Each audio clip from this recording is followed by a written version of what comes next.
following the ANC chairperson in the Eastern Cape, Oscar Mabuyane's implication in a scandal involving funds from, these funds which were meant for the Winnie Madikizela Mandela Memorial Service back in 2018.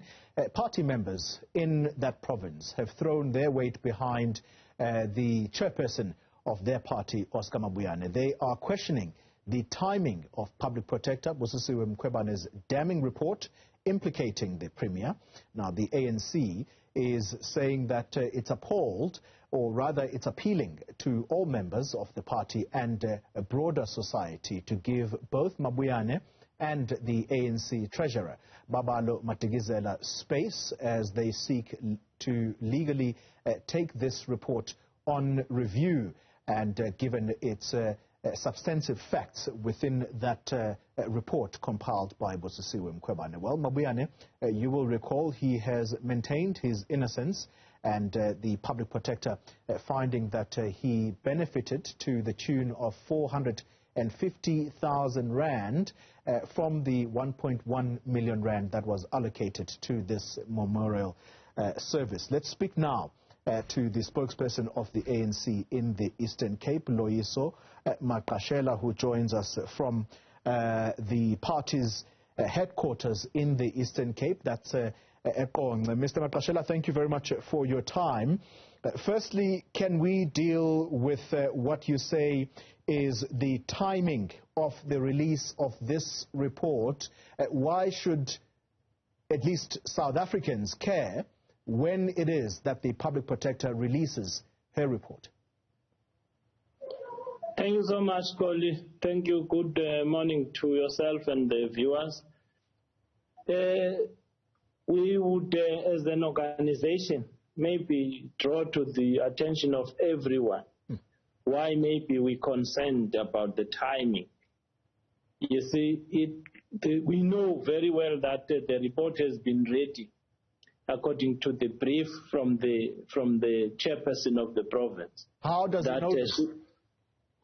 He has been in constant interaction with the Office of the Public Protector. And so when did he become aware that this report was long ready, and when does he think it was ready? 2 months ago, the report was ready, according to what we have received from. Yes, and we have just cited it here. And then it should have been released by then. We expected it to be out by then.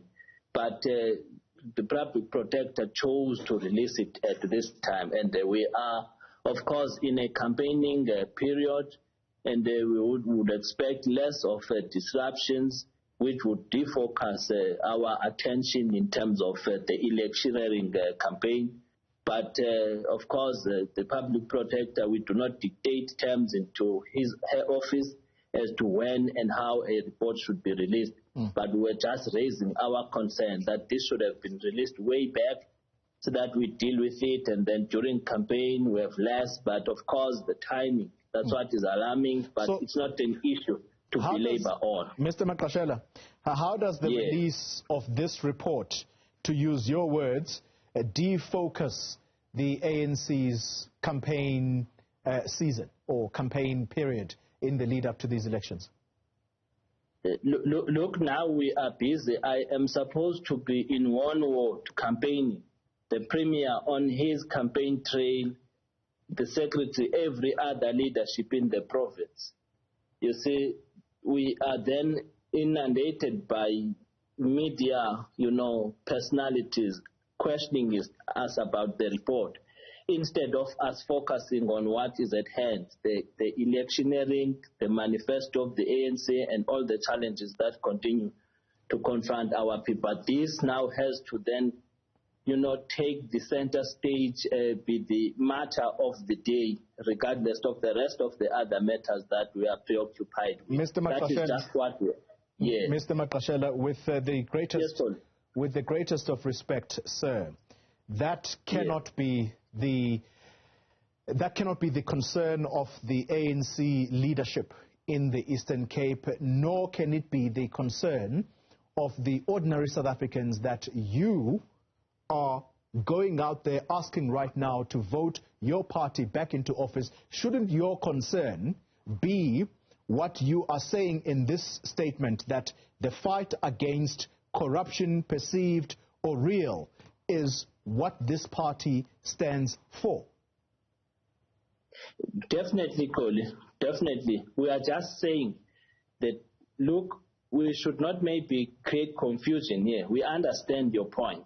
And of course, our renewal project as the ANC, our standpoint in as far as corruption and malfeasance is concerned, we are quite aware of that. But we are simply saying, could it have been released earlier? All these matters maybe would have then been arrested, and whatever would be the legal review, all of those things could have been done. Hence, I'm saying maybe we shouldn't belabor much on it. We were just raising it at the timing, because this is politicking. In actual fact, we are saying this is just we view it as a strategy, maybe to further tarnish the image of the ANC. So by implication, you're saying that the public protector is integrally involved or is playing a part in ANC factional battles? You may interpret either way. We are just saying the hair timing feeds into that narrative, you see, because of course in many other instances you would find that whatever gets to be done by the public protector's office seems to play a part in whatever is taking place, as whether it's an infighting or whatever you would call it in the ANC. She seems to be, in terms of her action. Now the timing, what we are questioning in terms of us maybe further driving the standpoint in as far as corruption is concerned of the ANC and its renewal part. Okay. Hence then we support the fact that the matter has been taken by both the chairperson and the provincial treasurer for a judicial review. Here's a suggestion then, Mr. Magqashela. Yes. If this report and the timing of its release bothers you so much, why not just take a very firm and straightforward decision? And that's to say, Oscar Mabuyane, as chairperson of the ANC in the Eastern Cape, Babalo Madikizela, as treasurer of this party, step aside whilst you deal with this matter. Yes, we're ready to take that route. So why not take it? Everything else in terms of what is within their constitutional rights has to be also taken into consideration. Hence, in the statement, we have then said to them, go back to the Provincial Integrity Commission, present the report yourselves, indicate and allow the PIC to look into it if there are any new facts which were not part of the report that they had earlier on, where they did not find anything untoward as has been committed by both of you. If there's anything new in terms of the info from the Office of the Public Protector, that must be brought to the attention of the PIC. All right. But if the PIC so decides to arrive at a different conclusion, that be allowed. Okay. Then as soon as that is done, then we are quick to then act, but we just want to allow them to have this, because in terms of the explanation at our disposal given by every other role player into this matter, we then have a firm view that they must then take that recourse, allow the PIC again to look into the evidence, the new information from the public protector, and then we act on that one. That one we will not fail to act on it because they are the chairperson and the provincial treasurer. We will immediately act in that space. All right. I'm glad that the ANC in the Eastern Cape has had time to apply its mind to the explanations of both Oscar Mabuyane and Babalo Madikizela. And as people who have had to consider what these two leaders had to say, both in words and substantively in written form, did you get a clear explanation, Mr. Magqashela, as the leadership in the Eastern Cape, as to where the money, 450,000, came from to renovate Mr. Mabuyane's house? Did he explain to you where that money came from? Yes, certainly he did. Where did it come from?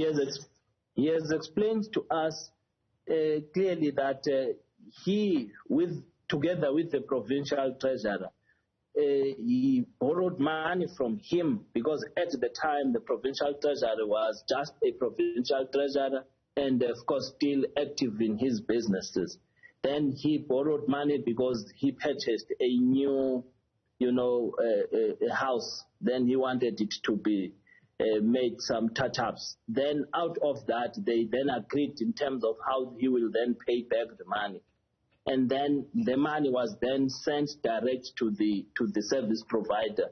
And that then is the money that was from the provincial treasurer, which then, according to Oscar, he then had no reason. He did not ask where the provincial treasurer would get the money, because the man at the time was active in his businesses, and he then went to him as his comrade who is in business. Then he then organized that he get the money that he wanted. Is that not an admission? And that's what we got. Then out of the investigations by the public protector and the affidavits that have been brought to our attention, whether they were made by Mr. Bam and the public protector, then we got to know that the money was from Mizana, and it was then a money that was being paid back to the ANC.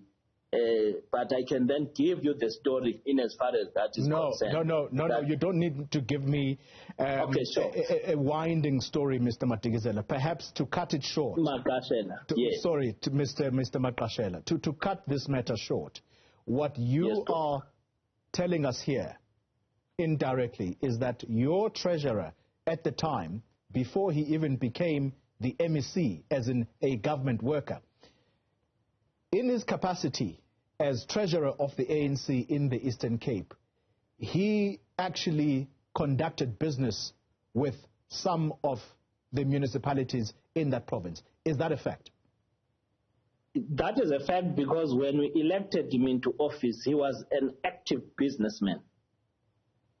That's what we know about him. Yeah. All of us were quite aware that when he got into office as the treasurer, he was an active businessman. And so he unashamedly did business with the very same municipalities which are run by the ANC, by the way, these municipalities. A whole treasurer general or a whole treasurer of a province admits that he did business with ANC-run municipalities. Look, Coley, I don't see anything untoward in that, because as a person, for him to make a There's everything wrong with that, Mr. Magqashela. There's everything wrong with that, because who's to say that he did not use his political influence to get that business? Look, how long did he last in that? Because when we elected him, he was an active businessman. Then he got to be deployed into government as an MEC, which then he had to relinquish his business and focus on government, because as a government official, as a government employee, he had no right then to do business with government. But the issue of him being treasurer, you would then recall that this has not happened to him alone. Quite a number of ANC employees have been in business before they got into deployment. And have been in business with government. They have been in business. They then had to relinquish those. I would not then I'd be able to understand now whether they were doing business with government, but there would be government involved, in fact, because the responsibility of government is to then lay the foundation, level the grounds for business to thrive. You see, that is the responsibility of the political, leadership, the government. Now, Comrade Madikizela at the time was an active businessman. I repeat that one. Yeah. Unashamed. Then he had to you must add, Mr. Magqashela, you must add. He was a businessman, and he unashamedly did business with ANC-run municipalities. Say that. We will get to that one if you are interested into it. No, you've already admitted it. I am not in a position to say to you, he had business with Mbizana local municipality, the one in question now. We're talking of Mbizana and where the money came from. You see, I would know which other municipalities. So which municipality did he doing business with? So which municipality did he conduct business with then? Excuse me? Which municipality did he conduct business with? If we put aside the Mbizana municipality case. I would know now because I was not doing business. I was not in his company. Or maybe he did not then say to us, we did not even bother to ask, before you become treasurer, where have you been doing business in the province? That is his area maybe to respond to at an appropriate time when you want such responses. The matter at hand here is that we know he has been a businessman, which then after being deployed as MEC, he had to relinquish such. Loyiso Magqashela, thank you very much for your time. Thank you very much. Thank you so much, Colin. Thank you. He's the spokesperson of the African National Congress in the Eastern Cape.